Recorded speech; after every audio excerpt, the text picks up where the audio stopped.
Bom, gente, boa tarde a todas e a todos. Nós, então, damos início a mais uma sessão do Círculo de Leituras em Política, História, Filosofia, Política, História e Economia. Hoje, nós vamos ouvir o Tiago Lira, vou apresentar aqui o Tiago, que é membro do nosso grupo de pesquisa, meu co-orientando, né, Tiago? Então, Tiago Lira é bacharel e licenciado em Filosofia pela UFPB. Ele é autor da dissertação O Problema da Dominação na Filosofia da Praxis, de Antônio Gramsci, defendida em 2017. Membro, como eu disse, membro do grupo de pesquisa Materialismo e Modernidade, UFPB-CNPq, e é doutorando em filosofia aqui na UFPB e está desenvolvendo uma dissertação em que ele busca relacionar filosofia e ideologia, que ele vai falar um pouco mais para a gente hoje. Tiago, então são 50 minutos para você falar. Quando tiver nos 40, eu te aviso, tá?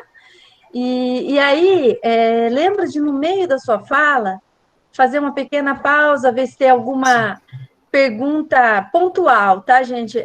O meio da fala é sempre para perguntas pontuais. As considerações, as contribuições, vamos deixar para o final, porque aí a gente pode dialogar mais diretamente, tá?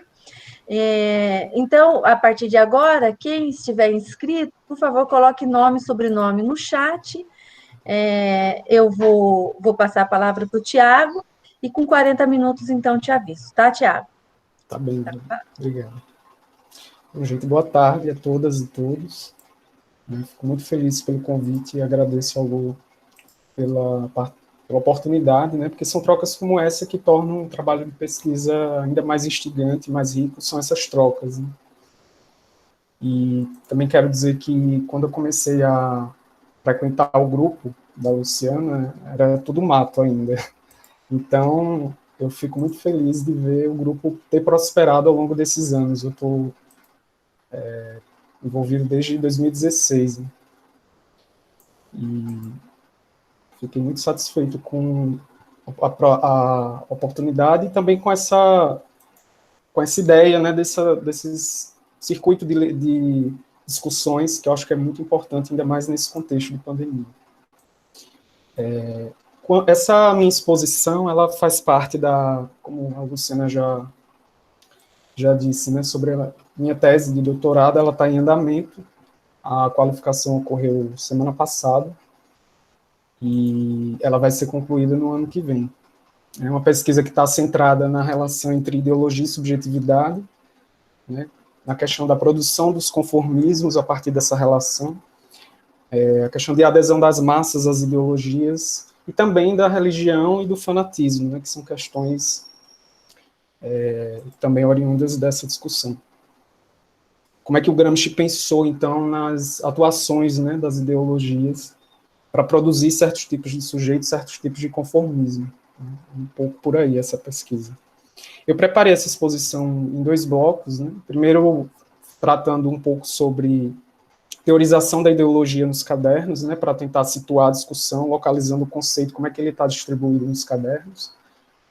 E, em seguida, eu mostro como, nessa primeira parte, eu reservei para tratar como a ideologia como elo material da hegemonia, e, no segundo momento, tratar a ideologia como um bloco subjetivo da hegemonia, né, que são mecanismos necessários para a efetivação da hegemonia. Né, essas duas instâncias. Né. Então, se eu tiver um pouco alto nessas abstrações, pelo menos na primeira parte, já que eu venho da filosofia, vocês me interrompem, que aí eu faço uma pausa no primeiro bloco para questões, dúvidas, enfim, a gente vai discutindo. Antes de entrar propriamente no tema, é só fazer uma breve comentário sobre como está distribuído o conceito de ideologia nos cadernos, né? Um raio-x, né, que eu chamei da ideologia. A ideologia aparece aí nos 29 cadernos, né, que é o todo que o Gramsci escreveu enquanto esteve preso. Ela só não aparece em 6, né, diretamente, fazendo menção direta. Né? sendo que indiretamente é um tema que se vincula aos demais conceitos da teoria da hegemonia, né? E aí o que é que a gente percebe, né? No plural aparecem duas formas, tanto no plural quanto no singular. No plural, as ideologias, né, elas vão corresponder às visões de mundo, é um sentido mais lato, mais indeterminado, né? E no singular vai ter um sentido mais estrito, mais específico, próprio também do contexto da redação, dos interlocutores, dos grupos que o Gramsci está discutindo, né, que tipos de ideologias ele está tratando. Então, que aí vai ter um sentido mais de visão de mundo correspondente a uma norma de conduta, né? E a gente vai falar mais disso ao longo da exposição. Eu tentei buscar, então, como é que a ideologia é tratada, tanto nos primeiros escritos, né, quanto nos posteriores. Como vocês sabem, acho que a Luciana falou isso no primeiro encontro desse semestre, né, tem 3 tipos, né, de escritos do Gramsci, que é o considerado texto A, que é o que a gente utiliza para os estudos, né, dos cadernos. Os textos A são os de primeira redação, ele retoma isso em outro momento, e isso foi chamado de texto C, e os textos que ele não modificou e foram publicados somente em uma única versão são chamados de texto B. Tratando também aí dos interlocutores, né, como é que está situado, então, essa primeira parte, né, já entrando nessa questão da força material da hegemonia, né. Essa discussão ela vai estar situada entre o idealismo e o materialismo, né, entre essas tradições aí. Eu não vou mencionar todos os interlocutores, porque eu elenquei aqui os que eu considero principais dessa discussão, que é o Croce e o Marx, né. Ele vai fazer a crítica ao Croce, o filósofo extremamente influente, né, da Itália, e que o Gramsci, inclusive, faz uma apropriação crítica dos conceitos do Croce, desse arsenal teórico, mas ele vai fazer essa crítica através de um Marx, né? Então isso mostra aí que não há uma separação de um Gramsci idealista versus um Gramsci materialista, né? Ele vai fazer, então, uma assimilação crítica desses 2 autores, né? Como vocês vão ver, ele não vai ficar detido numa significação da ideologia como processos de mistificação, né? Como é o sentido marxiano crítico, né? O do Marx lá da ideologia alemã. Né? E aí essa discussão também levanta o problema do conformismo, né? Quando a gente fala de ideologia, de filosofia, a gente também está falando de conformismo, né? Tem uma acepção aí dupla, né, nessa discussão em relação a toda a tradição na história da filosofia, né? Porque o Gramsci vai dizer que todos somos conformistas de um certo tipo de conformismo, né? Isso vai demarcar, então, um ponto de vista que é crítico das visões de mundo, né? Porque vai situar as visões de mundo no tempo histórico, vai mostrar que elas são postuladas, né, como um consenso que se constrói como uma vontade coletiva, e então se torna senso comum. Né? Mas também vai ressaltar o caráter progressista e antidogmático que o Gramsci vai propor no historicismo integral, absoluto, radical, que a gente também vai falar. Ele vai propor esse historicismo como ponto de partida para pensar a questão do conformismo. Né? Mas então, como é que se dá essa relação entre ideologia e filosofia? Né? É a partir de um nexo indissolúvel que o Gramsci já estabelece desde o primeiro caderno, né? Ele trata como uma unidade de distinção. Né? O que isso quer dizer, essa categoria? Né? Ele está tratando a partir de uma perspectiva da lógica dialética. Né? Eu recomendo que vocês depois, quem não pôde conferir o mini curso do Hélio, né, do início do círculo, ele trata um pouco disso, né, a questão não se trata de uma dialética dos distintos, a dialética hegeliana ela vai englobar, sem poder prolongar essa discussão, que é complexa, mas englobar os contraditórios, os antagonismos, né, sintetizar isso como uma unidade. Então é uma distinção para o Gramsci que se dá de maneira metodológica, não há uma diferenciação assim entre filosofia e ideologia. Ele vai fazer esse diálogo crítico tanto com o Croce, mas também com o Bukharin, que era um grande teórico da Segunda Internacional contemporânea ao Gramsci, né, e que ele propõe uma uma teorização do marxismo que vai numa perspectiva de tratar como uma ciência positiva, né? Mas que é uma seara que não dá tempo de a gente entrar. Eu vou ficar entre o Croce e o Marx, né? Bom, a filosofia do Croce, por que ele escolheu o Croce, né? Além da grande influência dele como intelectual italiano, né, ele estava propondo em suas obras uma certa neutralidade do pensamento filosófico, né? Como se fosse possível tratar a filosofia destituída da ideologia, né? Como sendo uma filosofia anti-ideológica e, portanto, antipolítica, já que não há política sem ideologia, né? E aí vem a questão, será que existe um pensamento que não seja ideológico, né? Se vocês me permitem, com o perdão da expressão, se for chula, mas assim, eu costumo dizer que de neutro só existe o papel higiênico, né? Porque não há ideologias ou visões de mundo neutras, né? Porque toda filosofia ela é atravessada pela política do seu tempo, dos valores, né, que acompanham a cultura. Enfim, eu vou ler uma citação para isso ficar mais claro do caderno 10, que está mencionada no roteiro da página 2. Ele vai dizer que ele vai reconhecer essa identidade entre história e filosofia, né, que isso é como o Croce vem dessa tradição do Hegel, né, de olhar tudo como ponto de partida, a partir da história, do historicismo, né, entre história, há uma identidade, então, entre história e filosofia, né, sendo que o Gramsci vai dizer que ela é mutilada, né, porque ela não chega a uma identidade entre história e política, né? Ou seja, em política entendida como aquilo que se realiza, não apenas as diversas e repetidas tentativas de realização, né, algumas das quais tomadas em si fracassam, mas entre política e filosofia. Então, essa identidade entre história e filosofia, ela também acontece entre história e política, e também entre filosofia e política. Eu vou falando um pouco mais disso antes de fazer a pausa. E aí, de onde é que vem essa primazia dessa neutralidade filosófica e científica, né, que o Croce estava defendendo? Só para vocês entenderem, para contextualizar como é que isso aparece na história da filosofia, né? Está no Kant, né, na Crítica da Razão Pura, que é a ideia de acessar o conhecimento a partir de formas puras do entendimento humano, né, categorias a priori. Sendo que, nessa discussão sobre neutralidade científica, neutralidade filosófica, né, isso se mostra bastante evidenciado, por exemplo, nos períodos de obscurantismos como esse que a gente vive, né, que é aquele discurso anti-ideológico, né, o que é que tem por trás disso? Qual é o propósito, né, desse discurso anti-ideológico que nega a ideologia? Né, rejeitar as ideologias que podem contrariar o status quo, ou seja, tem uma posição aí claramente conservadora, né, nesse modelo do filosofar, no modelo científico anti-ideológico. Então, dessa identidade entre história e filosofia que o Croce propõe, o Gramsci vai fazer uma extensão, né, dela para a identidade identidade entendida não uma identidade da lógica clássica, né, que não permite englobar esses elementos díspares, mas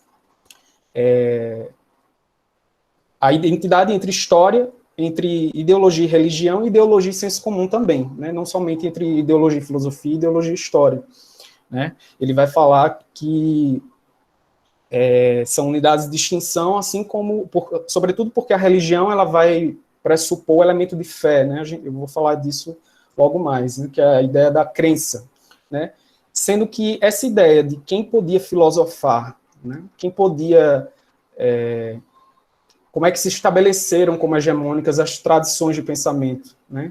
Se a gente for pensar um pouco assim, como é que se deu, né, esse processo lá do Renascimento, do racionalismo, as escolas, né, o empirismo, né? Então, a filosofia sistemática que o Gramsci está se referindo, né, a filosofia dos filósofos consagrados, ela sempre foi legitimada por um fundamento elitista, né? Ou seja, isso já está na República do Platão, né, quando tem uma discussão sobre os reis filósofos que estariam habilitados para exercer a governança da polis, né.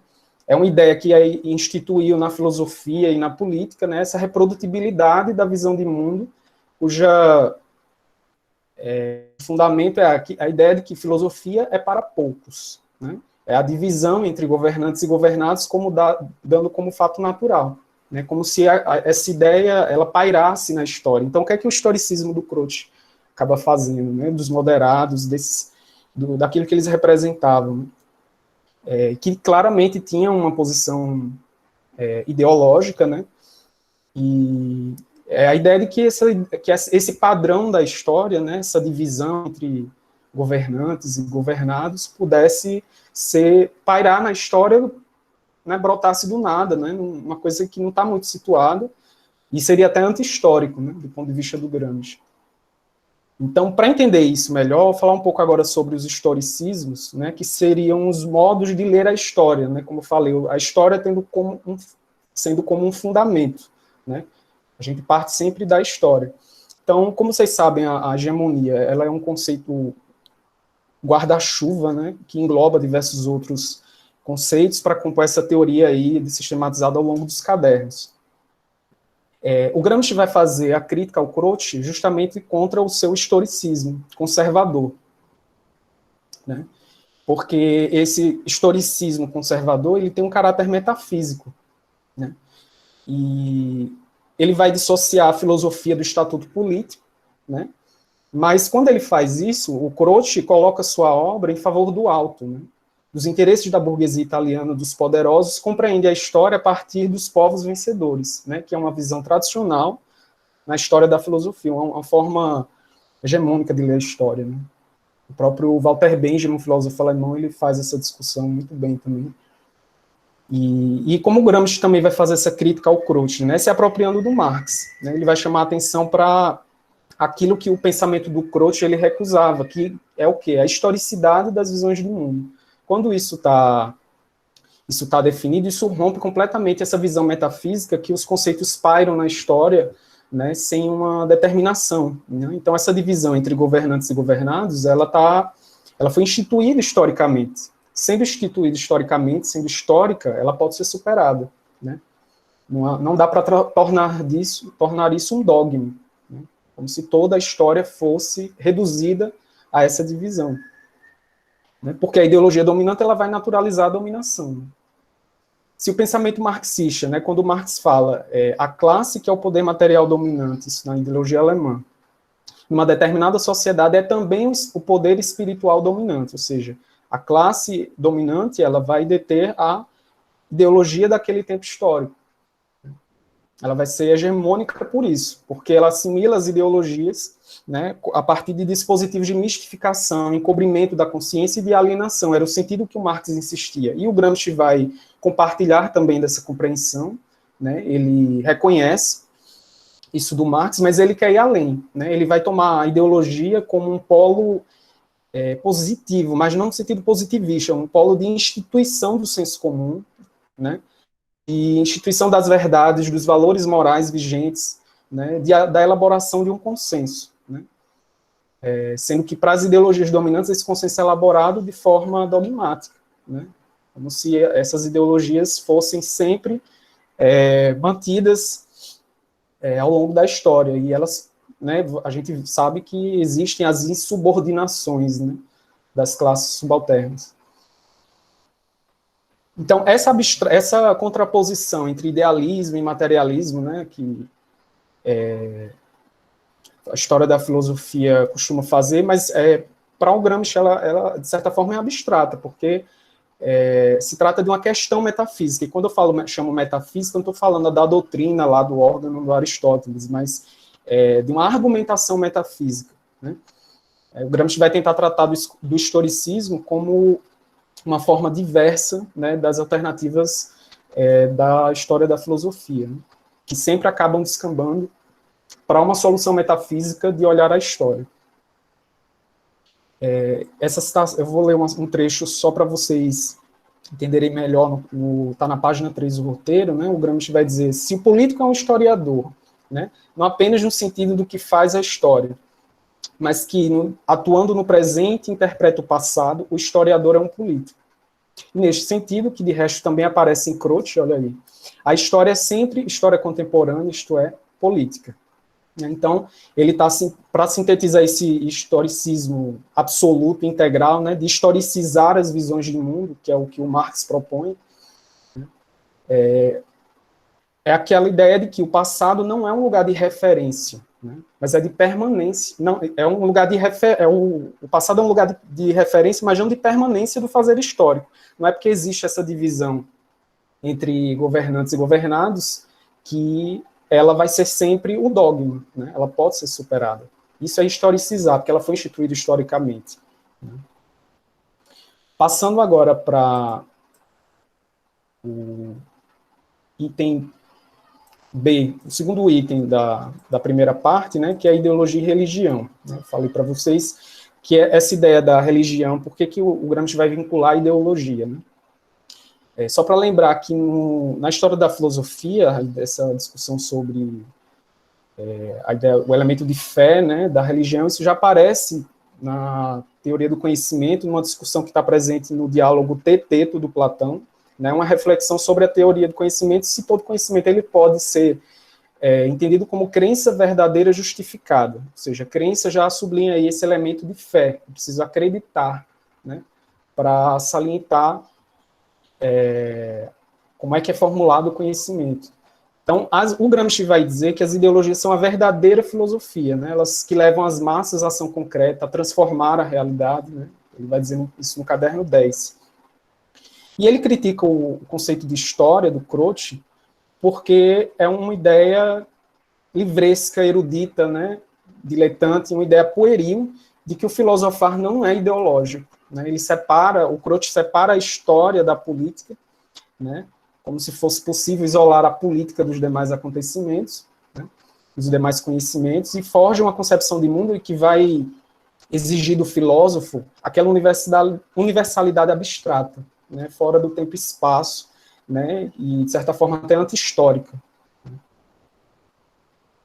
Essa identidade entre história e filosofia, né, o Gramsci já toma isso do Croce, assim como a ideia de religião, porque a religião para o Croce, ela é religião laica, né? A ideia de religião laica, que é uma diferenciação das religiões dogmáticas, é a ideia de uma fé adequada a uma norma de conduta, né? Por que laica? Porque pressupõe, né, o Gramsci vai se apropriar disso, no meu ponto de vista, no sentido de que ela não é dogmática para durar toda a história, enfim, não é o único padrão de ler a história, ela pode ser abandonada, superada. Então, ele vai propor, compreendendo isso, né, essa relação entre ideologia e religião, e entre história e filosofia, a partir do Croce, o Gramsci vai propor a tradutibilidade da filosofia na política, né? Ou seja, através de ideologia e formas de conhecimento, que é chamado de gnosiologia, né, nas relações tanto da sociedade civil quanto do Estado, que são também entendidos, né, como unidade de distinção, né? Essa forma política-Estado e sociedade civil, eles, basicamente, tudo é Estado, né? Então, ideologia e conhecimento, nesse sentido, eles se articulam como uma unidade de distinção a partir dessa, como eu já falei, da lógica dialética. Então, eu quero fechar essa primeira parte, antes de encerrar para fazer bloco de questões, só insistindo nessa unidade de distinção que o Gramsci propôs até na teoria da hegemonia, entre ideologia, filosofia, história, política e religião, né? Isso, comentar um pouco mais, só para ficar mais claro. Por quê? Porque toda visão de mundo é em si mesma ideológica, né? Por isso que ele polemiza contra o Croce, porque ela carrega valores de verdade, né? Ela tem uma gnosiologia, né? São formas de conhecimento que se ligam a certos valores morais. A visão de mundo, ela também é histórica, né? Porque ela se faz por homens de seu tempo, em uma determinada época, né? Ela é filosófica quando é sistematizada enquanto visão de mundo, né? Ela também pode ser científica, dadas as devidas proporções, quando ela se debruça sobre um certo objeto que exige o uso de uma técnica adequada, né? E toda ciência, a gente precisa lembrar disso, que faz uso das técnicas e tecnologias vigentes, né? Assim como os valores sociais que vigem no senso comum. porque a própria ciência também tem seu senso comum, né? O senso comum não é só essa instância desordenada, desagregada, né? Existe um consenso ali estabelecido. Então, não há, portanto, como falei, uma neutralidade do objeto científico, né? O Gramsci vai dizer assim, que não há uma nua noção objetiva que não possa ser revestida de uma ideologia. Ele fala isso no caderno 4. Né? Ressaltando o quê? O caráter subjetivo do conhecimento científico. Né? Ou seja, um nexo entre doutrina e ciência. Mesmo a ciência, ela não pode ser dogma, né? Ela trabalha com seu sistema de hipóteses, ela pode ser abandonada ou não. A visão de mundo também compreende um senso comum, né? No sentido lato, né? Ou seja, aquele que engloba, a instância que engloba o folclore, os preconceitos, as superstições de diversas ordens, tanto morais quanto religiosas. Né? O senso comum é o que vai fazer essa tradutibilidade da filosofia hegemônica. Então, eu estava vendo esses dias, né? Porque, assim, apesar do terraplanismo, né, a Terra continua redonda. Né? Mas por que isso está sempre vindo à tona? Né? Porque isso, claro, a gente está num contexto de conservadorismo, autoritarismo, e essas narrativas estão sempre em disputa, estão sempre vindo à tona. Né?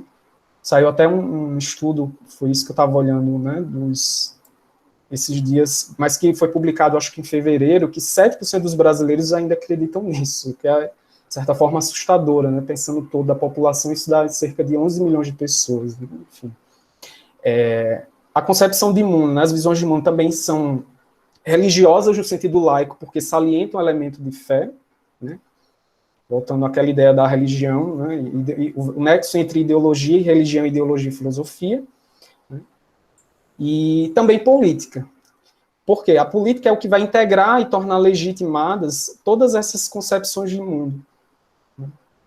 É a política que vai mobilizar a produção do conformismo, é o terreno de adesão da classe às ideologias e a formação do consenso. Através de quê? Dos aparelhos de hegemonia. E tem também, o Gramsci faz uma distinção aí, só para lembrar, porque eu acho que isso já foi falado na palestra da Daisy, né, que é ideologias arbitrárias e ideologias orgânicas. Né? Só uma distinção, por exemplo, ideologias arbitrárias são aquelas que não possuem alcance de massa, né? Estão restritas a minorias, grupos minoritários, enquanto as ideologias orgânicas, por outro lado, elas vão ressaltar o elemento orgânico de classe. Né? São as visões de mundo que são hegemônicas, né, e atingem o estatuto de senso comum. Elas podem ter esse potencial, elas alcançam o estatuto de senso comum justamente porque elas se ligam organicamente às classes. Né? Eu acho melhor fazer uma pausa antes de prosseguir, caso as categorias tenham ficado muito abstratas, enfim, muito altas. Quem tiver questões, eu acho que a gente pode dar uma lida agora, antes de prosseguir.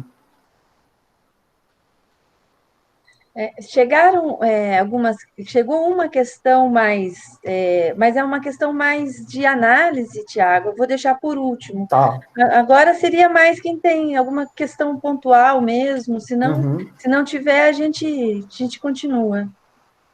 Aqui no chat ninguém se manifestou. Eu quero aproveitar essa pausa para saudar aqui o Javier Balsa. Seja bem-vindo, Javier. Javier, da Rede Latino-Americana e Caribenha de Estudos Gramscianos, aqui nos brindando. A Luciana também, o Renan, muitas pessoas que vieram hoje, acho que pela primeira vez.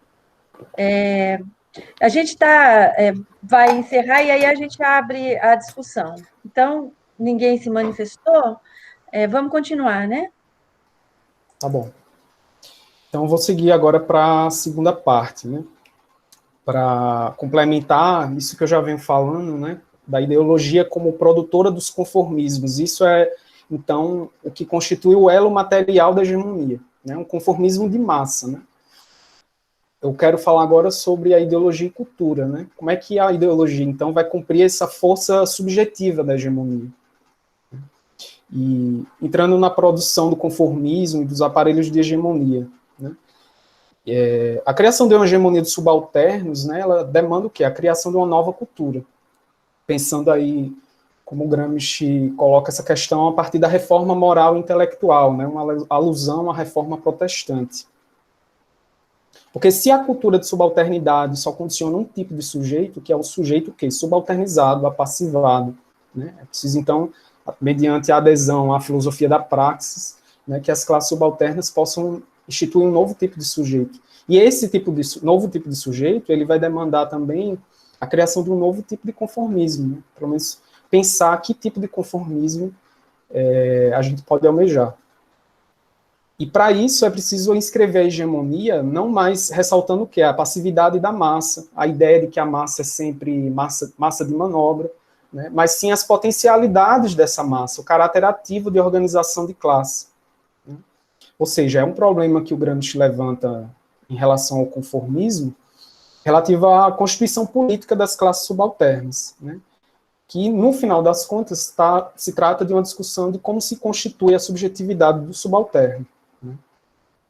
E aí os aparelhos de hegemonia, né, eles desempenham um papel fundamental, né, nesse processo de elaboração dos conformismos. Ou seja, os órgãos de cultura, as instituições, as escolas, a imprensa, as igrejas, sobretudo aqui no Brasil. Né. Bom, eu vou ler uma citação aqui da página 3 do roteiro. Isso fica bem evidenciado, né? O exercício normal da hegemonia no terreno que se tornou clássico do regime parlamentar é caracterizado por uma combinação da força e do consenso que se equilibram, sem que a força suplante muito o consenso.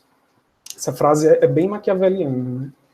Mas, ao contrário, tentando fazer com que a força pareça apoiada no consenso majoritário, expresso pelos chamados órgãos de opinião pública, os quais, portanto, em certas situações, são multiplicados artificialmente. Inclusive, eu recomendo muito um filme, eu demorei tanto para ver, que é um filme bem antigo, é de 1976, chama Rede de Intrigas, né, Network, que é um clássico, né, trata da influência da mídia e da formação da opinião pública, né, como isso desempenha essa função aí no aparelho de hegemonia. E aí a gente pode pensar, a partir dessa reflexão que o Gramsci está colocando sobre os aparelhos de opinião pública, né? Hoje em dia, claro que na época não foi possível, mas assim, temos também hoje com as tecnologias de informação a manipulação dessa opinião pública, né? Através das fake news, o alcance de massa, né? Via WhatsApp. E tem também uma parte que, não lembro exatamente o trecho, né? Que ele fala sobre a arquitetura, né? Até a disposição dos nomes das ruas, elas atendem elas cumprem uma função de aparelhos de hegemonia, né? Só para vocês terem ideia, né? Eu, por exemplo, moro numa região que está no ínterim, né? Dessa ala de ditadores, né? Bairros que foram nomeados durante a ditadura. Então, meu orientador, por exemplo, ele mora num bairro chamado Ernesto Geisel, que do lado, um pouco próximo, é Valentina Figueiredo, que era mãe do último ditador. Aqui mais abaixo do meu bairro está situado um bairro chamado Presidente Médici, depois Costa e Silva, enfim. Estão todos aqui no entorno. Né? E isso é bem característico, é tudo a ver com essa passagem, né, sobre arquitetura e aparelhos de hegemonia. Bom, passando agora para o segundo item do segundo bloco, né, o item senso comum, folclore e filosofia. Né? Toda a discussão, então, sobre ideologia e filosofia, né, acho que, eu espero ter me feito claro até agora, para entender como isso engloba esse nexo entre ideologia e filosofia nos cadernos, ele engloba a questão do senso comum, né, e do folclore também, que é o que eu quero falar agora. Né? O que é, então, folclore, afinal? Porque isso é uma das análises que eu considero assim, das mais interessantes, das mais sofisticadas a respeito do folclore, né, que o Gramsci faz nos cadernos. Ele vai dizer que é a dimensão erudita, elaborativa, criativa e reflexiva das classes subalternas. Né? Ele, inclusive, dedica o caderno 27 ao folclore, né? Mas isso já aparece, já consta escrito no caderno 11, quando ele relaciona folclore, ideologia, filosofia e senso comum. Então, percebam que essa relação aí, que vai nortear toda a rede da teoria da hegemonia, entre ideologia e filosofia, ela demanda vários elementos, né, para compor essa reflexão sobre a ideologia. O folclore também está relacionado ao elemento nacional popular de um povo, à literatura popular, né? E aí vocês devem estar se perguntando, né, por que há essa valorização, então, do folclore na obra do Gramsci? Por uma questão simples, mas que é claramente política, né? Uma questão de que as filosofias dominantes, elas sempre trataram o folclore, né, por uma chave, uma perspectiva pejorativa, um desvalor, né? Sempre vinculando, porque ele sempre foi vinculado às classes subalternas, né, produzido pelas classes subalternas. Então, é uma instância praticamente nem acessível. Eu, pelo menos na minha graduação em filosofia, isso nem passa, assim, né, passa bem longe essa questão do folclore em relação ao pensamento das filosofias tradicionais. Porque as filosofias tradicionais, elas salientam somente as superstições, os preconceitos, né, os valores retrógrados que habitam tanto no imaginário do folclore, no senso comum. Né, e o Gramsci vai mostrar que o folclore não engloba somente um aspecto de desagregação, de fragmentação ou passividade dos grupos. Né. O folclore, ele também trata da literatura popular, do potencial imaginário, né, utópico, inclusive, para poder, né, da utopia à ação, mas para isso, mesmo antes, toda ação pressupõe essa idealização, essa utopia. Né? Então, esse potencial imaginário das classes subalternas, mas também de produção e transmissão do conhecimento, né? Aquele conhecimento que o folclore, que tem na tradição do folclore, que ainda não foi sistematizado, né? Mas que vem a ser chancelado pela ciência, como a gente sabe, tem vários conhecimentos aí que habitam e que são reconhecidos, né? Tem até, hoje em dia já tem alguns estudos chamados voltados para práticas integrativas que agregam essas questões do folclore, né, os saberes ancestrais, aquele conhecimento, né, das avós, o arsenal cultural de um povo, né, que se passa de uma geração a outra. Ele vai dizer, essa citação está no roteiro, na página 4, é uma citação do caderno 24 que ele dedica ao folclore. O senso comum não é algo rígido e imóvel, mas se transforma continuamente, enriquecendo-se com noções científicas e opiniões filosóficas que penetraram no costume. Aí ele diz que o senso comum é o folclore da filosofia e ocupa sempre um lugar intermediário entre o folclore propriamente dito e a filosofia, a ciência, a economia dos cientistas. O senso comum cria o futuro folclore, isso é muito interessante. Isto é, uma fase relativamente enrijecida dos conhecimentos populares de uma certa época e lugar. Bom, para fechar essa parte, falando um pouco também sobre a subjetividade, né, que eu já mencionei. A relação entre ideologia e subjetividade. Né? Porque se o modo de produção dos sujeitos amestrados ele só pode criar um tipo de subjetividade política, né, que é, como eu disse, a do sujeito apassivado, resignado, conformado, obediente. Né? Isso demanda o quê? Uma fé dogmática, como eu disse, a ordem do capital, né? Que é a que a gente está vivendo. A história, então, ela não é história da liberdade, né? Como pensava Hegel e o liberalismo político, essa tradição entendia assim. Mas o Gramsci vai dizer que a história ela é luta. Né? Ela é luta entre liberdade e autoridade, entre revolução e conservação. Ou seja, a disputa de quê? De hegemonia, de classes. A luta na qual liberdade e revolução continuamente prevalecem sobre autoridade e conservação.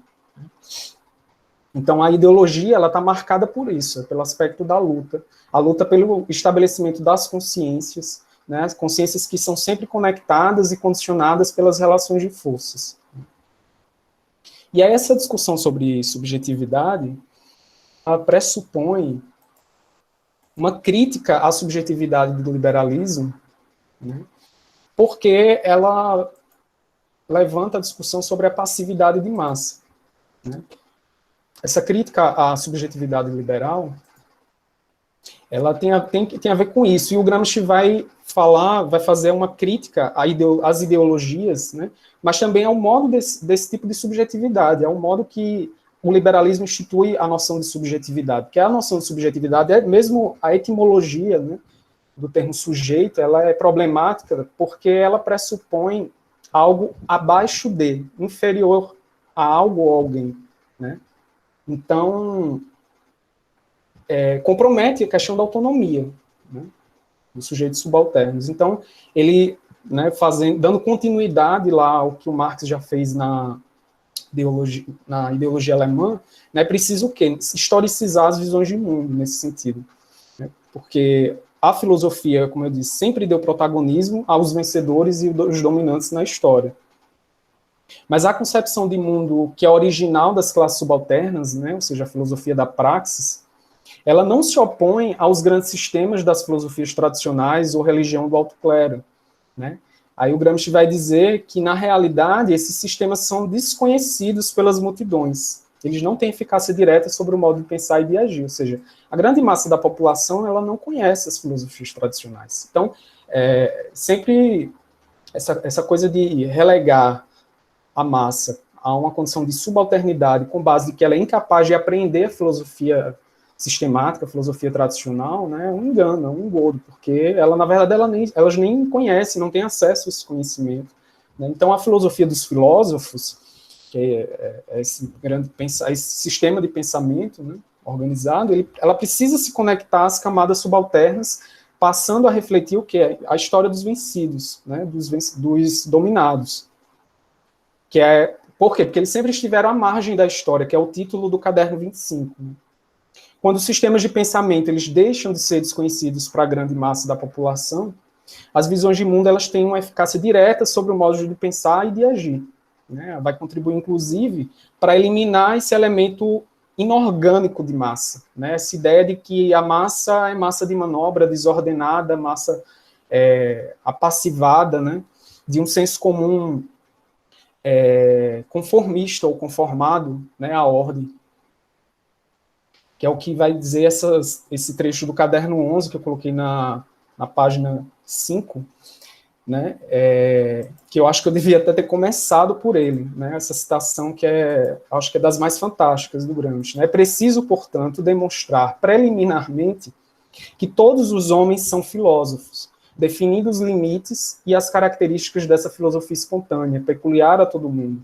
Isto é, da filosofia que está contida na própria linguagem, que é um conjunto de noções e conceitos determinados e não simplesmente de palavras gramaticalmente vazias de conteúdo, no senso comum e no bom senso, mas também na religião popular e, consequentemente, em todo o sistema de crenças, superstições, opiniões, modos de ver e de agir que se manifestam naquilo que geralmente se conhece por folclore.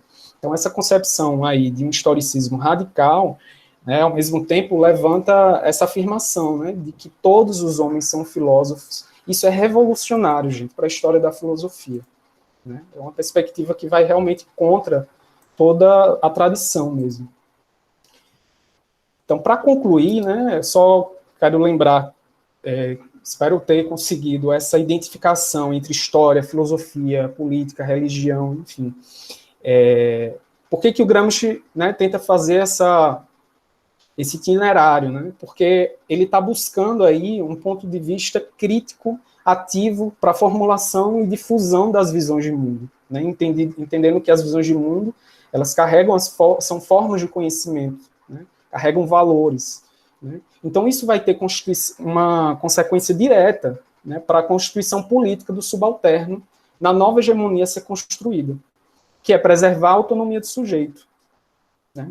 Porque enquanto a ideologia for conformista, apassivada, ela vai sempre interditar a autonomia do sujeito, né? Ela vai cumprir o quê? Uma função de dominação nas relações sociais concretas. Ela vai estimular um consenso passivo, só de apreensão das visões de mundo, né?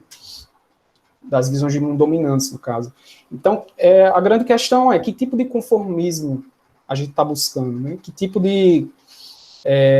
Que isso diretamente está ligado a outra questão, que é que tipo de subjetividade queremos, né? Que tipo de sujeito precisamos construir, né? Para destituir das classes subalternas de sua subalternidade, né? Essa que é a grande questão. Então, é aquilo que o Gramsci fala, né? A história não se reconstrói com cálculos matemáticos, né? Nenhuma força inovadora se realiza imediatamente, sim como racionalidade, como irracionalidade. Por isso que ele sempre está fazendo essa unidade de distinção, né? Arbítrio e necessidade como vida, isto é, todas as debilidades, as forças da vida, as contradições e as antíteses da vida.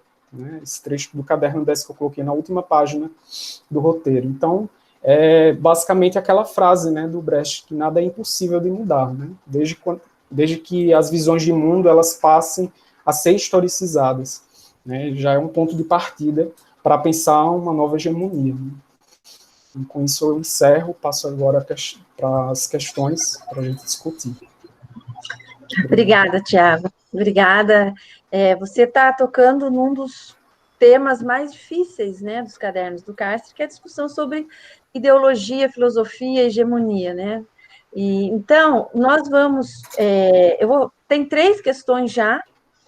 E se alguém mais quiser fazer questões, pode ou colocar no chat ou se inscrever para fazer essas questões oralmente, tá? Então, o chat está aberto. Quem quiser se inscrever, só coloca o nome no chat para mim, que eu estou fazendo as inscrições.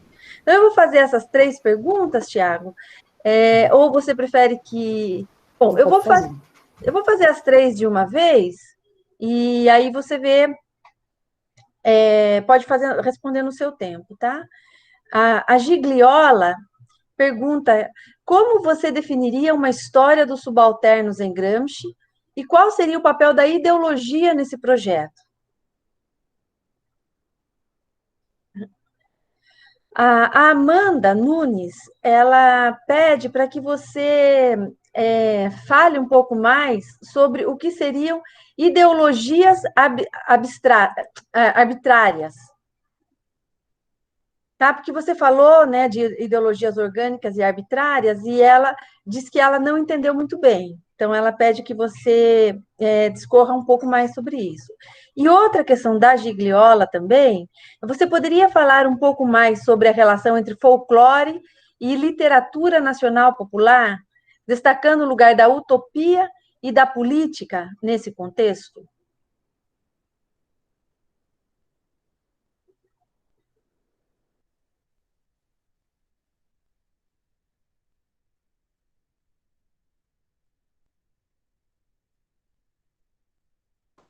Então, essa questão da história dos subalternos, né?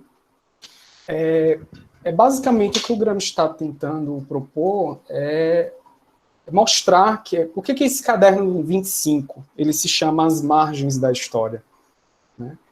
As margens é aquilo que fica invisibilizado, né? E, né, atualizando o termo, a expressão hoje é criminalizado, né? A gente vê processos de gentrificação, criminalização da pobreza, invisibilidade. Né? É essa questão, é uma história contada a partir do alto. Né? Uma história que fala sobre, toma como ponto de partida os dominantes, né? Os vencedores. Essa expressão dos vencedores é uma terminologia do Benjamin mesmo, do Walter Benjamin, né? Mas que é muito parecido com essa leitura do Gramsci. Né? Então, essa ideologia, como é que seria? Né?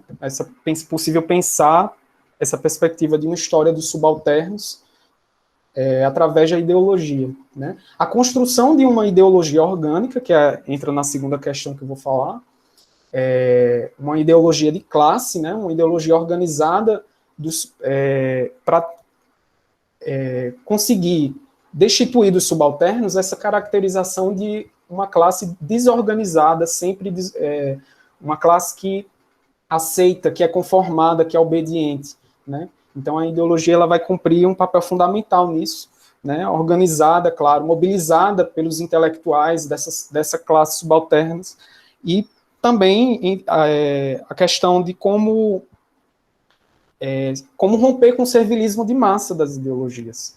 Né? Porque o conformismo, a filosofia dominante, ela sempre sempre tratou a massa como um elemento com essa caracterização, né, de desagregado, de conformista, como obediente. Então, assim, não tem que pensar na massa, nos grupos subalternos. Né? Eles são atropelados pela história, eles não precisam nem ser discutidos. Né? E aí entra essa necessidade da atuação ideológica, até porque não há hegemonia sem passar pela ideologia, pela construção de um projeto hegemônico, só passa pela construção de uma ideologia robusta, orgânica de classe. E aí, articulando com esse segundo ponto, né, das ideologias arbitrárias. Né? As ideologias arbitrárias, elas aparecem nos grupos, podem até aparecer nos grupos subalternos também, mas elas não têm um alcance, né, elevado de massa, elas não conseguem criar conformismos, consensos, não conseguem construir um consenso, ele fica restrito a classes, a grupos minoritários, né, e não consegue avançar para construir uma hegemonia de classe. E não sei se me fiz claro, depois você fala. E o folclore, né? O tema do folclore, pensando a questão da utopia e a política, construção da política a partir de uma utopia, né? Que o folclore, e isso está ligado também à primeira pergunta, né? A filosofia dominante, ela também sempre rechaçou o folclore, né? O folclore é coisa que tem que ser desconsiderada. Né? Por que a gente vai estudar folclore no curso de filosofia? Porque folclore só é entendido como o aspecto do folclórico. Essa expressão, ela, por si só, ela é pejorativa, né? Porque ela indica o quê? O elemento desagregador da massa, o que faz a massa ser desagregada, a massa conformada, obediente, porque ela acredita em coisas fantasiosas, mas o folclore não é só isso. E aí, entrando na questão da literatura nacional popular, né, é muito interessante porque o Gramsci vai dizer nesse caderno do folclore que a literatura ela é uma expressão do folclore, né, a literatura popular. Então, ela consegue ter um alcance aí, ter uma difusão de massa mesmo, né? E aí pensando, por exemplo, como isso se deu no processo da Revolução Francesa, né?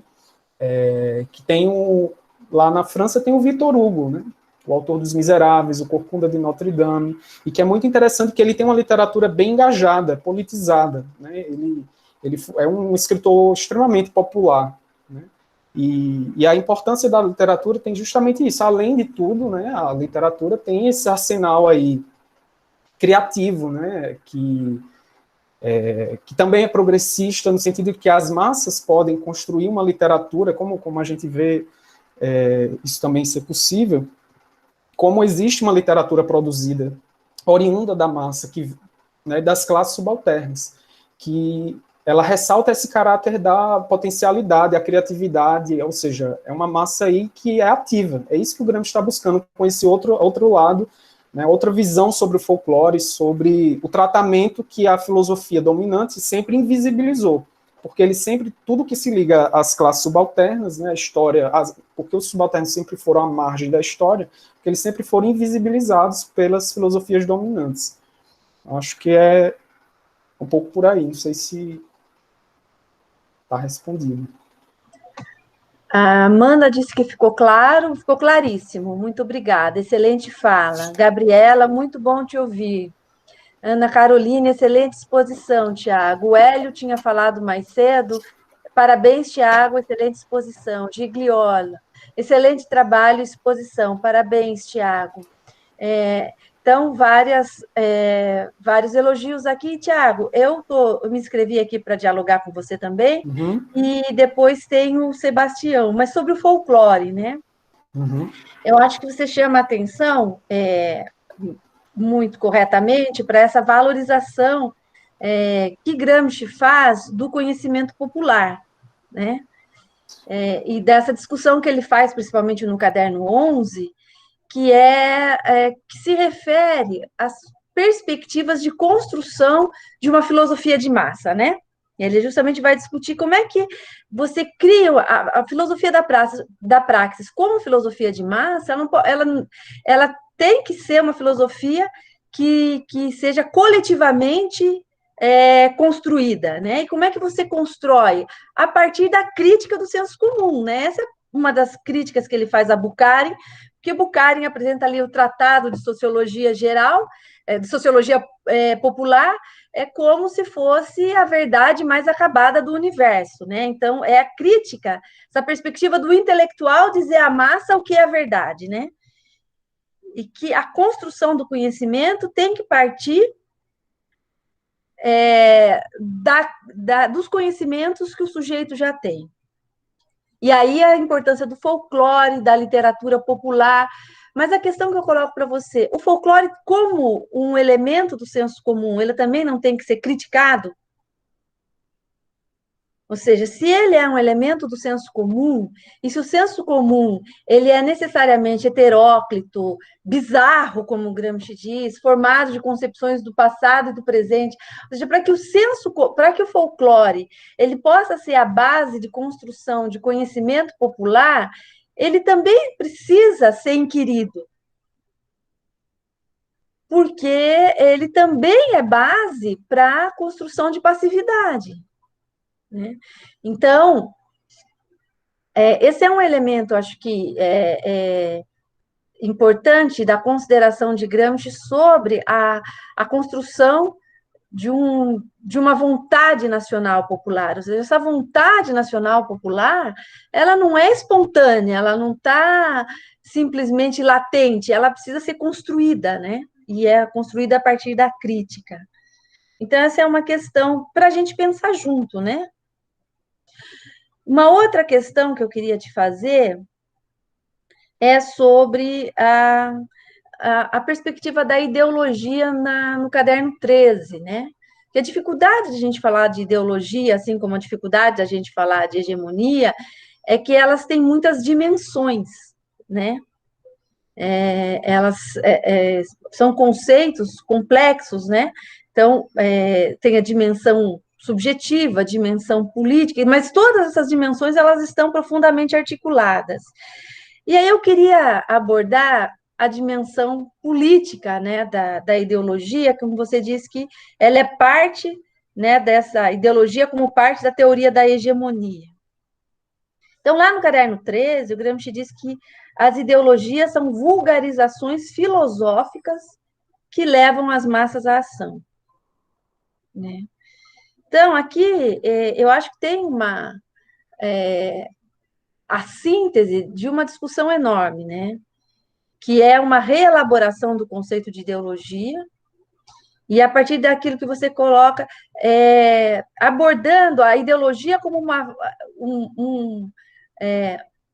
um instrumento de mobilização e, ao mesmo tempo, de leitura da realidade, né? Como você diz, a sua função gnosiológica e axiológica. Mas como? Como que a gente pode pensar concretamente? Como, em que situação a ideologia pode ter? E aí, mais uma vez, né? A ideia da ideologia sendo elaborada no interior da classe, no interior do partido da classe, no interior do organismo político, ou seja, a ideologia como concepção de classe, né, que o Gramsci traz, ela pode ser instrumento de organização das classes populares, mas em quais situações e com quais condições? Eu acho que para dar concretude à discussão que a gente está fazendo aqui, né? Ou seja, ideologia como um conjunto de concepções que são vulgarizações filosóficas, ou seja, são simplificações de uma filosofia mais complexa, mais acabada, né?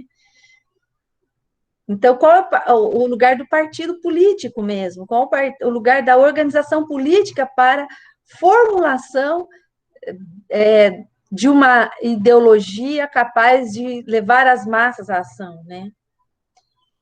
Enfim, como é que a gente rompe com o conformismo, né? De massa e constrói uma nova forma, um novo conformismo, né? Sei que é muita coisa, mas é mais para a gente pensar. Sebastião, por favor.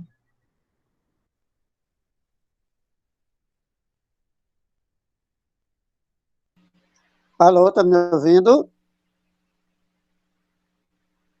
Alô? Estamos te ouvindo, Sebastião. Tá Pode falar. Sim. Sim, Tiago, boa tarde. Quando você falou aí, filosofia e ideologia, é a temática aí do seu discurso, da sua fala, eu recorri mentalmente a uma alegoria da filosofia antiga, a Alegoria da Caverna, de Platão, que ela é sempre atual, apesar de tantos anos. E na Alegoria da Caverna, pessoas desde a maioridade estão presas no fundo, né? E só veem a projeção das sombras das coisas que estão lá fora. Em um dado momento, um desses indivíduos se liberta e vai para fora e vê realmente a verdadeira realidade, e não as sombras que eles antes achavam que era a verdadeira realidade das coisas.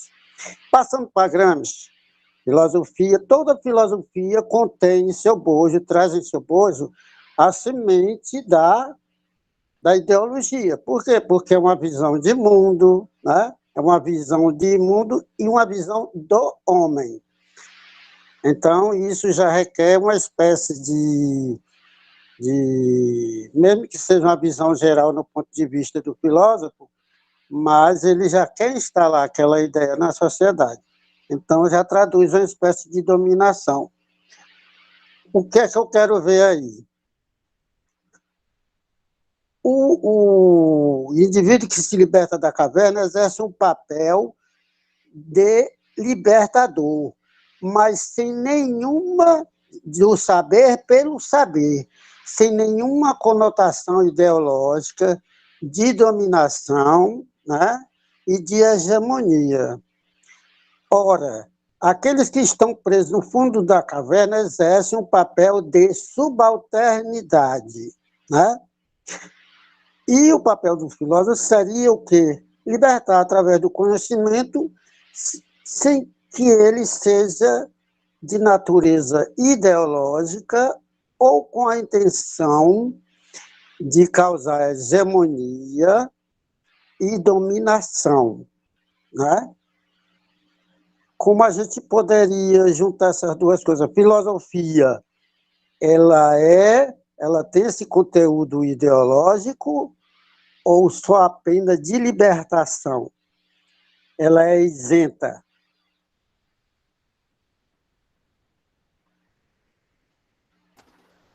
Ok.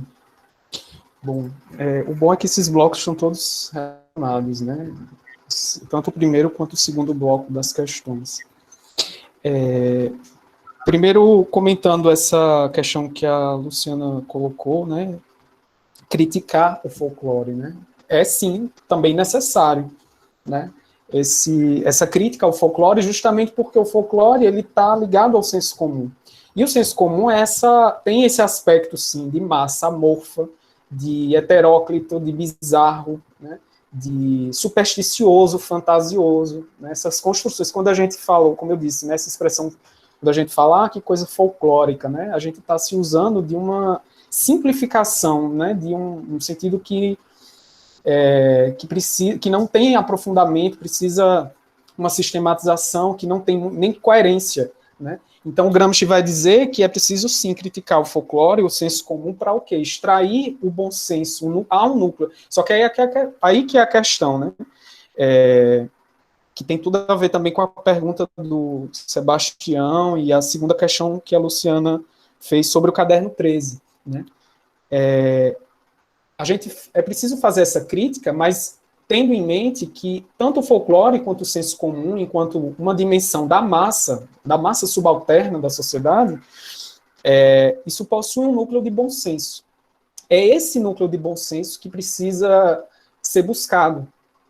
Mas para extrair esse núcleo de bom senso, né, para então se elevar a um estatuto mais filosófico, inclusive orgânico da classe, né, é preciso o trabalho da crítica e da historicização das visões de mundo, né? Ou seja, é a historicidade que já está no Marx. Historicizar as visões de mundo é você demarcar que ela corresponde a um determinado tempo histórico, né, e ela não paira no tempo. Tem até um livro muito interessante sobre essa ideia, né, como que isso rompe também com toda essa tradição aí do pensamento político, né, essa compreensão de que os povos dominados sempre foram dominados, né, é a ideia de que uma massa sempre foi amorfa, a massa sempre foi estéril, né, eu gosto expressão que o Gramsci usa, o morfinismo da política, a política sob o efeito da morfina. Massa é como se sempre fosse desmobilizada, né, desagregada, desorganizada e incapaz, né? Inclusive, tem concepções filosóficas que salientam uma estupidez da massa, né, uma certa burrice, mesmo uma incapacidade. Por isso que o Gramsci está rompendo com isso, né, que todos os homens são filósofos. Ele está com o propósito justamente de quê? De vulgarizar. Mas o sentido da vulgarização, só para lembrar que a palavra vulgar, né, ela tem esse sentido, tem um sentido da vulgata, né, um sentido que é mais pejorativo, no sentido do vulgar, mas a vulgata, vulgarizar, vulgarização, ela vai no sentido da expansão, de poder ter um alcance maior, um alcance de massa, né, um alcance popular. Então, a compreensão de vulgarização filosófica, a ideologia como uma vulgarização filosófica, é justamente essa, de romper com essa ideia de que massa é a ralé da história, né, que a massa é essa esfera de superstição, essa esfera de senso comum, né, que não existe, como se não houvesse um bom senso, e mesmo com folclore, né, assim, porque o folclore também está permeado por superstições, por esse tipo de narrativa que desmobiliza, que pode tornar a massa mofa, inclusive porque ele vai cumprir uma função religiosa aí, no sentido de uma fé adequada à norma de conduta, que a massa vai ficar inerte, né, que a ideia que eu gosto muito dessa expressão da política como morfina. A massa só vai... politicamente só é massa porque ela está sob o efeito da morfina. Ela é incapaz de romper com esse estágio de passividade, né, de desagregação. Então, vulgarizar é no sentido de tornar conhecido pela maioria, né, para que a massa tenha um conhecimento acessível, tenha acesso a esse conhecimento produzido pelas filosofias tradicionais, né, porque ele mesmo fala, as multidões não conhecem esses sistemas de filosofia, né? Então, não dá para também ser taxativo e dizer que a massa é somente massa de manobra. Então, né, tem que se criar os meios para que essa massa saia daí da caverna, né, desse estado de apassivamento, de ignorância, né, e aí entra o nó, né, o imbróglio, que é retirar as massas desse estado de esterilização da política, né, de tornar as massas ativas, para que elas não sejam mais estéreis, né? Como se faz isso, eu não sei a resposta, porque a gente está vivendo aí uma crise, né? Uma crise orgânica, e dentre alguns dos elementos que a gente pode pensar essa crise na política, está a crise dos partidos, né? A forma partido, ela está completamente negada, né? Pela grande massa. Você vê esse movimento mundo afora, né? Então, como é que vai ser construído essa vontade, né? Me parece que os partidos, como a gente conhece, para a construção dessa vontade, de uma proposição de uma nova hegemonia, a gente precisa repensar qual é a função do partido para a organização de classe. Porque se o partido, a época do Gramsci, inclusive, tem várias polêmicas em torno disso, né? Os próprios cadernos publicados aí conforme os desmandos do partido, né, de quem recolheu, o Togliatti, que recolheu esses escritos. Então, assim, é preciso pensar, talvez, a massa a partir de uma horizontalidade, né? Me parece que esses movimentos de horizontalidade que a gente tem hoje, eles são muito mais interessantes para pensar essa organização de massa, a atuação das ideologias, a apreensão delas, né, através das massas. As redes sociais também contribuem para isso. Enfim, não existe só uma versão, não existe só fake news e manipulação de massa, né? Existe o uso produtivo e que vai salientar esses aspectos de uma massa ativa mesmo, né? Eu acho que eu não tenho uma resposta para a questão da Luciana, mas, assim, em relação a essa organização de classe, eu acho que a gente já viu que ela não funciona nos termos de uma forma partido como ocorreu, né, à época do Gramsci. Por isso que talvez ainda esteja nesse processo de tentar ainda romper com esse apassivamento de massa, porque a massa está vivendo essa crise aí. Que tipo a questão da representação, né, que tipo de instância vai agregar essa massa? Essa massa vai se sentir pertencida organicamente, enquanto classe organizada, né, para construir essa vontade, construir essa nova organização, essa outra hegemonia que precisa ser feita para instituir uma nova cultura, né, e romper, portanto, com os estágios de subalternidade e apassivamento de massa. Acho que um pouco por aí. Eu acho, Tiago, que a gente precisa talvez colocar o problema não como pensar a massa, mas como a massa pensa a si mesma, Sim, né? exatamente. Porque não são os intelectuais que vão fazer esse papel de elevação, mas é a própria cultura popular, né? A própria organização popular é que deve pensar a si mesma, né? Aí a Gigliola coloca uma questão que é muito relevante, né? Como inquirir o folclore sem cair no risco do elitismo e autoritarismo pedagógico que é próprio da filosofia que Gramsci critica, aquela feita pela história da filosofia até Marx. Ou seja, sem uma colonização do subalterno e dos seus saberes. Essa é a grande questão aí que acho que a Luciana acabou de dar uma pista aí possível, né? Como é que a massa pensa a si mesma? Pensando a si mesma que ela vai romper com essa instituição da história pelo alto, né? Como fazia o Croce, os moderados, né? De dizer que é uma história universalizada, né? Ou seja, tem todo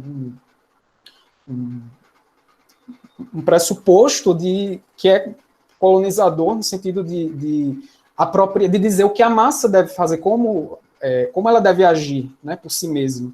Né? Não há uma resposta para isso, e se houver, já é uma saída elitista. Né? Então, para ela fazer esse caminho, eu acho que a auto-organização, a horizontalidade, como falei, eu acho que tem ajudado muito esses movimentos de insubordinação mesmo, né, à ordem, e pensando o combate ao autoritarismo, né, a gente vê várias manifestações, e sempre assim, não há uma saída, né, uma proposta que vem de cima para baixo, né, é a massa que decide, entre ela, delibera, né, em redes sociais, e que combina e vai na manifestação, como houve na Paulista antes da pandemia, né, e, enfim, tem um pouco essa característica. Eu acho que evitar o elitismo, o autoritarismo, de uma compreensão do folclore, uma compreensão de bom senso do folclore, porque o folclore tem esses dois lados, né? Mas é preciso, para extrair o núcleo de bom senso do folclore, é preciso, então, evitar uma saída autoritária, elitista, que é pelo alto, né? Que se coloca pelo alto. Então, quando a massa consegue pensar por si mesma, pensando a partir de si mesma e se organizando por si mesma, sem aguardar que o partido institucional vá resolver, ou que, sei lá, um outro grupo, né, chegue, coloque e fale em nome dos interesses das classes subalternas, né, eu acho que a gente já viu que isso não funciona não mais, né, assim, é uma forma de inócua, ela ainda preserva, me parece, esse estado de esterilização das massas na política, né? Então, acho que seja um pouco por aí. Pensar uma massa horizontal que consegue ser autorreflexiva, né? E como esse consenso vai se construindo mesmo, ganha uma adesão de massa, né? Porque essa...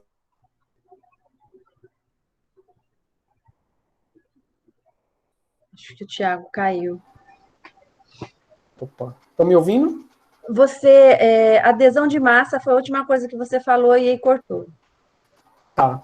Não, então, a adesão de massa desse consenso construído aí, desse estímulo de uma massa que se auto-organiza, né, e nunca dá uma solução pelo alto. Né?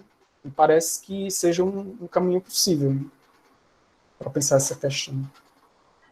Bom, o Javier está inscrito, gente. Quem mais quiser se inscrever ou colocar questões, pode colocar aqui no chat, tá? Javier, por favor. Oi? Dá para escutar? Parabéns, eu quero parabenizar o Tiago, foi uma fala muito boa, muito clara, Mas gostaria de entrar em algumas polêmicas que começaram aqui, duas polêmicas. Eu queria retomar a fala da Luciana, que é a questão do partido. Eu acho que, ao menos em Gramsci, ele é claro, não? As massas não se organizam, não desenvolvem um sentido crítico sem os intelectuais. E esses intelectuais são intelectuais orgânicos e têm que estar organizados como partido. Há um sentido amplo do partido, mas pode ser um movimento, quer dizer, como um movimento sem terra, mas com um sentido de partido, para a disputa da hegemonia. Então, é claro que há um risco, não? O risco de que os partidos típicos das pequenas esquerdas da América Latina, que falam em nome das massas, mas de fato não estão organizando as massas. Mas eu acho que o sentido do partido não tem que se perder. Ou seja, não pode haver disputa da hegemonia sem um tipo de organização política e intelectual que controla uma proposta de uma hegemonia alternativa. É uma tática política nesse sentido. Claramente, Gramsci não tem uma proposta autonomista, que é uma leitura que às vezes alguns gramscianos tentam fazer, mas é claro que isso não está em Gramsci. Isso não nega o problema da relação entre partidos e massas, sobretudo nas sociedades contemporâneas. Mas eu acho que, no sentido amplo da esquerda, há partidos que têm essa relação com as massas.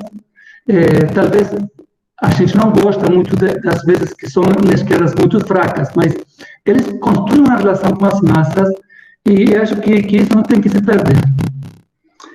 Porque as massas não se auto-organizam. É triste isso. A gente gostaria de que isso aconteça, mas para a Gramsci não acontece e de fato não acontece.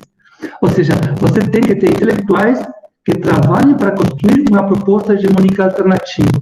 As massas sozinhas não saem no nível da defesa corporativista. E só consegue desenvolver o bom senso, que é a parte crítica do senso comum. Acho que é importante lembrar esse conceito de bom senso dentro do senso comum. E outra questão que eu gostaria de colocar é a questão do conformismo crítico que você falou. Eu vou fazer uma crítica. Acho que Gramsci não fala de conformismo crítico, eu nunca uso esse conceito. Às vezes ele fala de conformismo dalvaço, embaixo. Não? Mas, se você observa, ele sempre coloca nesses casos conformismo entre aspas. Então, eu acho que é um oxímoron falar do conformismo crítico. O conformismo não é crítico. O que Gramsci está propondo, é certo que ele fala de conformismo, assim, entre aspas, como uma metáfora, acho. Ele está propondo um conceito ativo que nesse processo intelectual as massas desenvolveram esse sentido crítico. Ao final, eles virariam críticos e não conformistas. Então, é certo que aí tem uma outra tensão. Nós falamos recém da tensão entre partido e massas, e tem a tensão entre ideologia e criticidade. Não? Você falou claramente que a ideologia é uma vulgarização da filosofia para ativar as massas. E outro conceito que está aí bem perto é o conceito da religião, nesse sentido que Gramsci, às vezes, admira a religião. A capacidade que tem a religião de justapor paixão e conhecimento. É ir para a ação. Eu acho que Gramsci quase que antecipou as ideias de Perriand sobre o marxismo ocidental, que nesse sentido de que o marxismo tem um marxismo acadêmico desligado da paixão, desligado da ação política. Então, ele admira esse relacionamento. Eu recomendaria para você o livro de Fábio Frussini, A Religião do Homo Moderno. La Religione do Homo Moderno. Então, o centro do livro é a questão da religião em Gramsci, mas no sentido de que ele admira essa capacidade da religião católica de não desvincular intelectuais e massas. Que ele está vendo que esse é o problema do marxismo e da elitização do marxismo, seja na versão burocrática soviética, seja em alguma versão que ele não sei como está prevendo o que vai acontecer no marxismo ocidental. Não sei como, porque ele não fala disso, mas está quase aí perto de falar disso. Então, eu acho que essa é uma questão interessante de colocar. E como a concepção da ciência de Gramsci, ele também reivindica, eu gostei, coloquei aqui, escreveu, como você pensa a relação dialética de alguns conceitos em uma divisão entre ciência e ideologia, não? Mas ao mesmo tempo ele reivindica a ideia de ciência como capacidade crítica da ciência de se aproximar da verdade.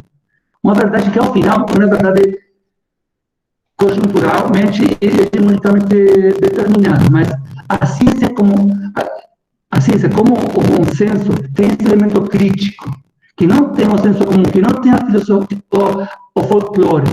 Então, eu acho que por aí dá para desenvolver. Eu tinha um artigo na revista do Jornal sobre Gramsci, sobre a questão da ciência e da pesquisa em Gramsci, mas depois posso passar o texto. Tá, mas parabéns, foi bem claro. Eu só queria colocar assim, as questões para ir para além para frente com o debate o conformismo e a questão do partido.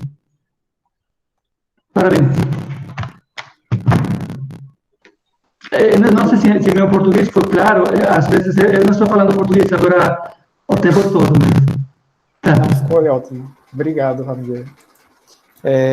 Então, é isso mesmo, assim, as massas, elas não conseguem sair sozinhas, né, desse conformismo. Eu propus, essa ideia de um conformismo crítico, eu acho que, eu gostei da sua fala, porque a ciência, ela contribui para essa elaboração, né, para levar a capacidade crítica da massa, né, para um estatuto de bom senso, né, porque existe esse bom senso na massa, é claro que existe sim esses elementos, né, de uma massa desagregada, enfim, apassivada, mas eu pensava nessa expressão conformismo crítico no sentido do elemento de fé, porque se o elemento de fé ele é dogmático, ele jamais vai ser abandonado.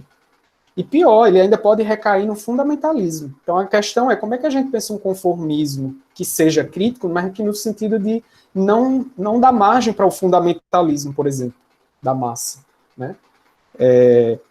De pensar a partir do ponto de vista da religião, e que é uma chave também muito interessante, além da ideia de ciência.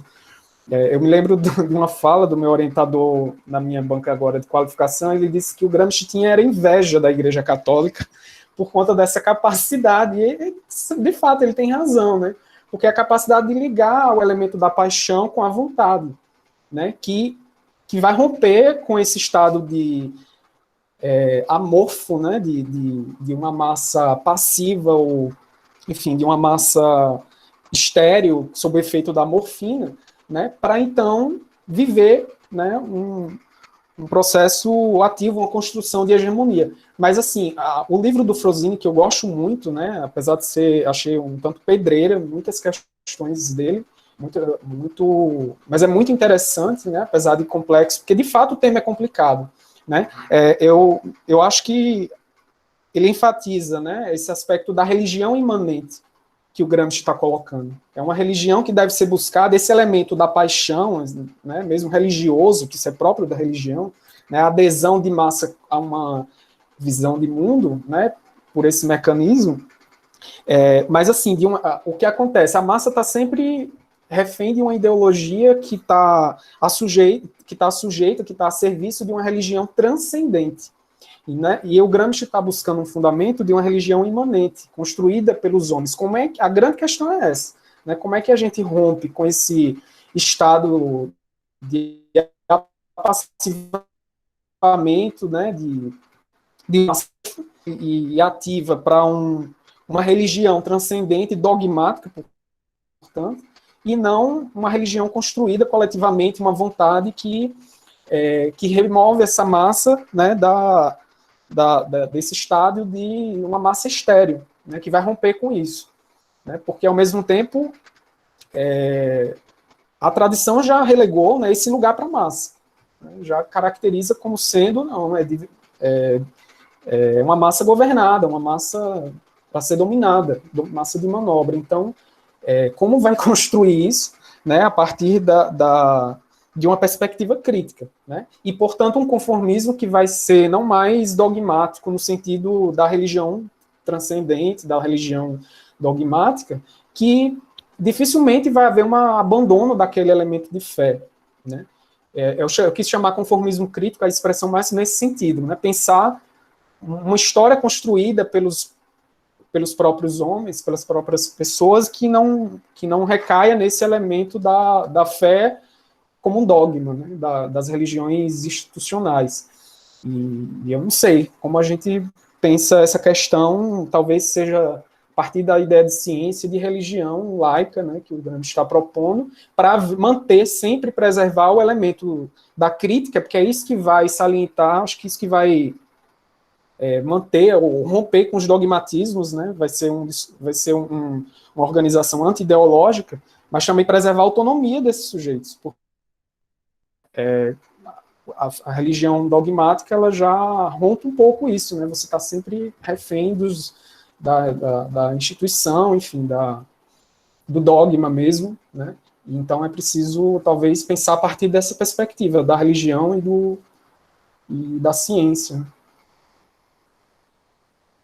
Tiago, você me permite aqui uma parte? Eu só quero falar sobre a questão do catolicismo, né?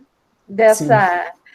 Inveja que o Tosi disse que o Gramsci sente da catolicismo, que a gente tem que lembrar que quando o Gramsci disse que o catolicismo conseguiu fazer o que nenhuma filosofia secular tinha conseguido, que era juntar intelectuais e simples, ele faz uma observação junto, né? Mas para manter o simples na sua simplicidade. Então, não tem processo de ativamento nenhuma, de ativação nenhuma aí, né? É justamente manter a unidade entre intelectuais e simples para manter a passividade e o apassivamento, né? A questão é que aí eu acho que se coloca muito importante a gente pensar a questão do conformismo, né? Porque são duas questões que o Gramsci coloca, né? Que uma concepção de mundo só se torna hegemônica quando ela se torna uma fé, né? Portanto, a ordem ela exige, ela se funda num elemento que não é racional apenas, mas numa conformação da crença, né?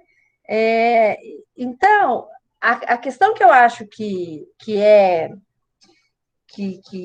importante de ser colocada é se toda ordem, né, ela se sustenta a partir da fé, e da fé não dogmática só, mas da fé a fé na liberdade, a fé na igualdade, a fé no liberalismo, ou seja, a hegemonia, ela exige um elemento de fé.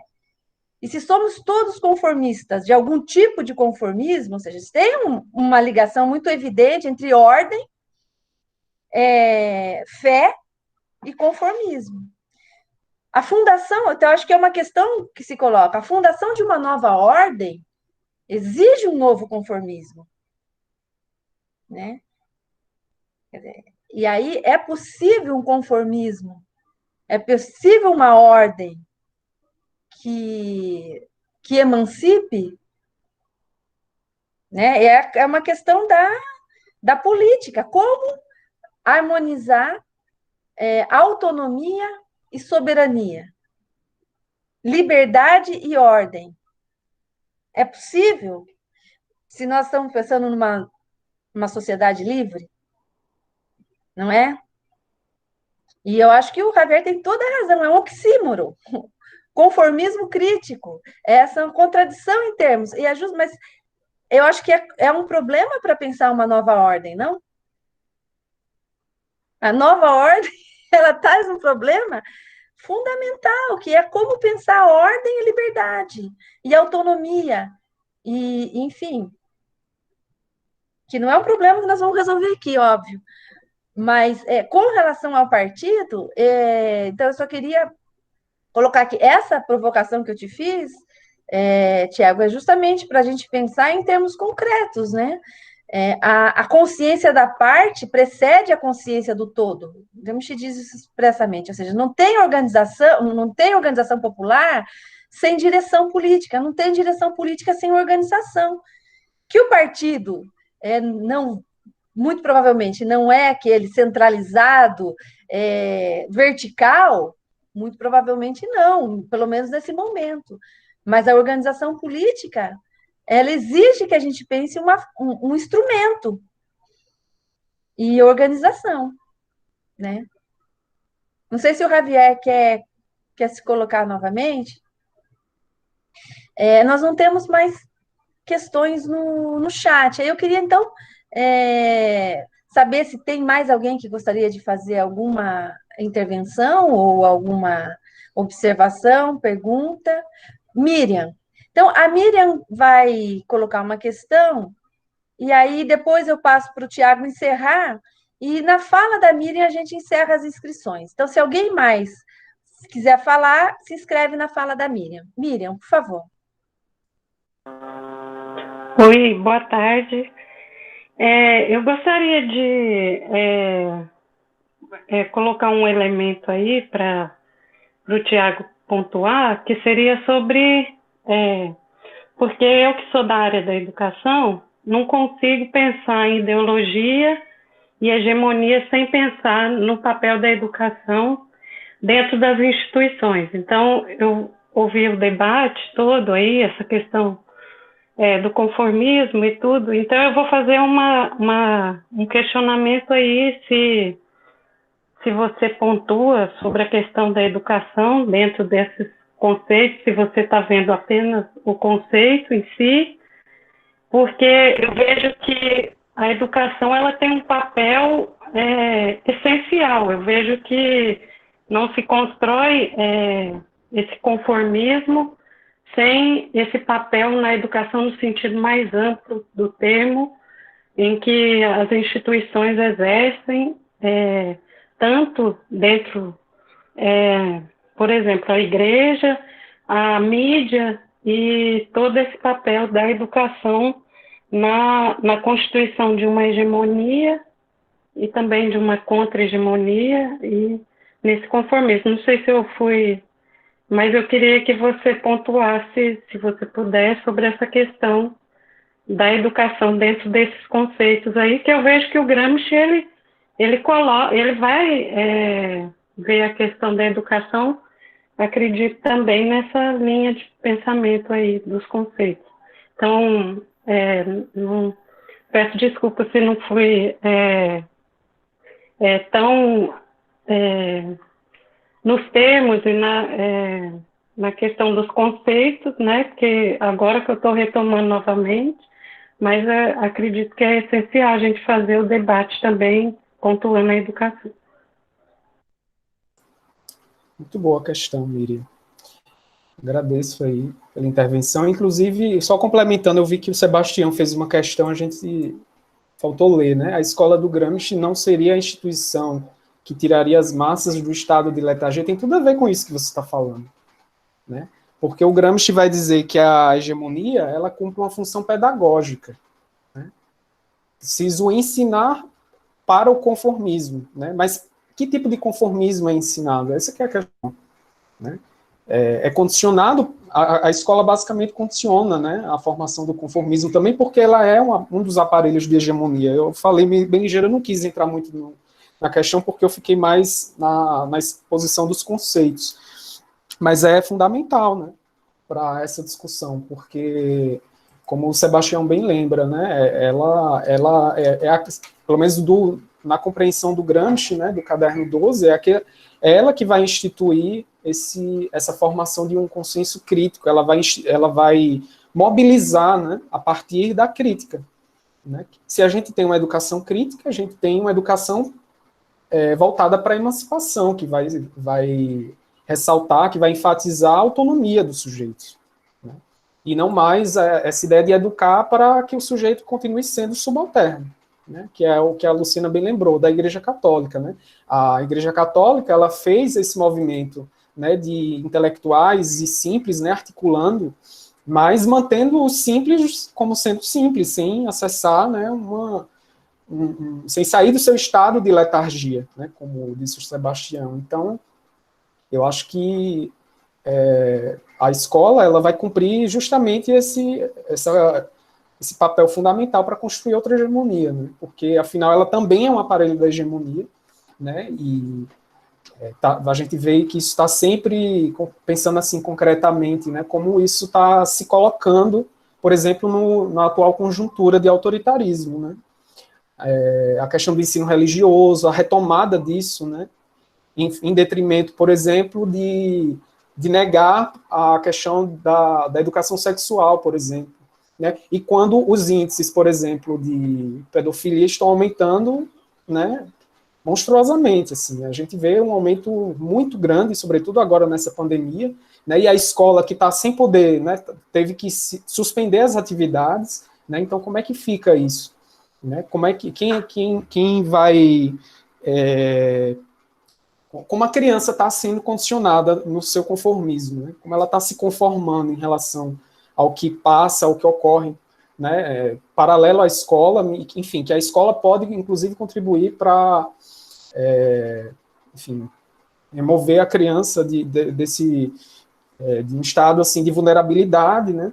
Enfim, a escola tem um papel fundamental nisso e ela tem a devida importância sim nessa discussão. Eu só não entrei muito porque eu ia acabar me estendendo. Mas assim, a gente, né, como muitos sabem, o Gramsci foi um grande referencial, né, para o pensamento do Paulo Freire, né, uma pedagogia crítica. Eu acho que é um pouco tudo a ver com o que você falou, né, assim, de educar para a emancipação, né, é isso que está em questão, e não educar para se tornar conformista.